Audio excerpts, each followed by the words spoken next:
I was born in the United States, and my parents are Christian.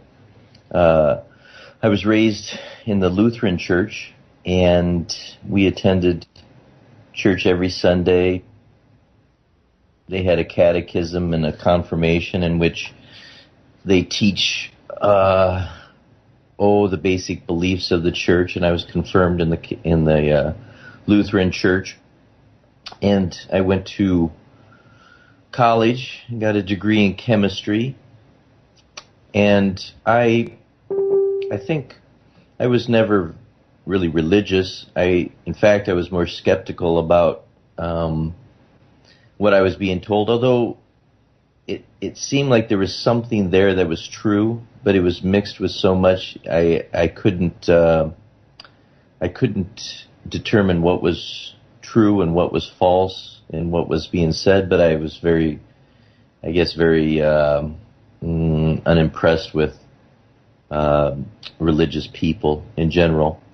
And then I went to medical school and graduated and went to residency for neurosurgery.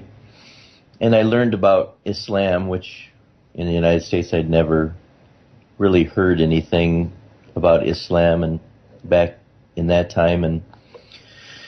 And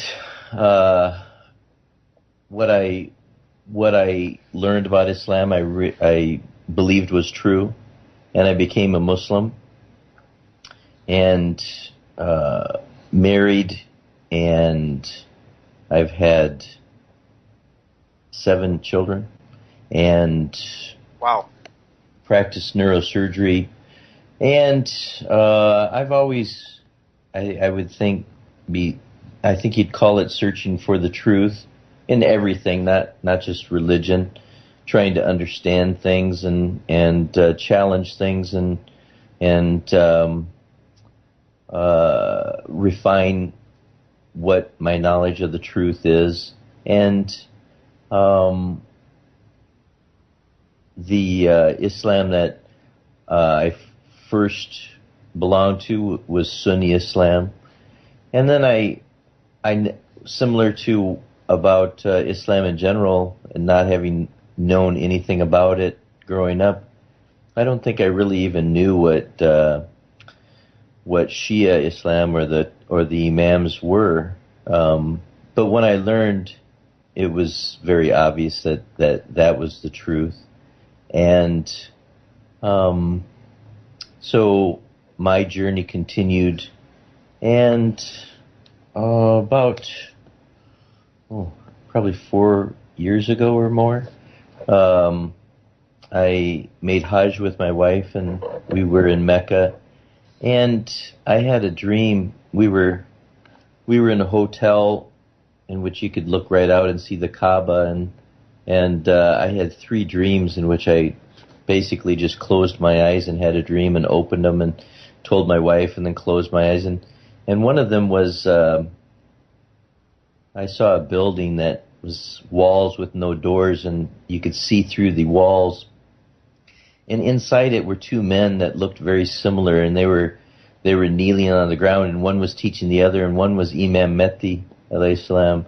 And there was people all around the building that were in ihram, and they were coming towards the building with their arms up, saying, "He's here, Imam Mahdi is here." And so I didn't know what that really meant, but I was kind of shocked. And it wasn't long after that I heard about the Imam alayhi salam, Imam Ahmed Al Hasan. And I think the first thing I heard from him was the sermon of Hajj. And it was obvious that what he was saying was something I've never heard before. And I think the obviousness of Ahmed Al Hasan being true was just as obvious as Muhammad, peace be upon his progeny, being true, and Islam being the correct religion. And so we worked at that point. This was one of the first translations that they had done, was the Sermon of Hajj, and we my wife and I looked at this and we thought, boy, we really want to get more in English. And so we don't translate Arabic, but we teamed up with people who did, and we formed a translation team, and we started translating. We started translating and refining the English and confirming the correct translation. And we started with the sermons, and then we went to the books, and then our latest was Atheism Delusion. And so we've worked ever since we found out about Ahmed Al Hasan to try to get his words as accurately translated into English so other people can read it for themselves.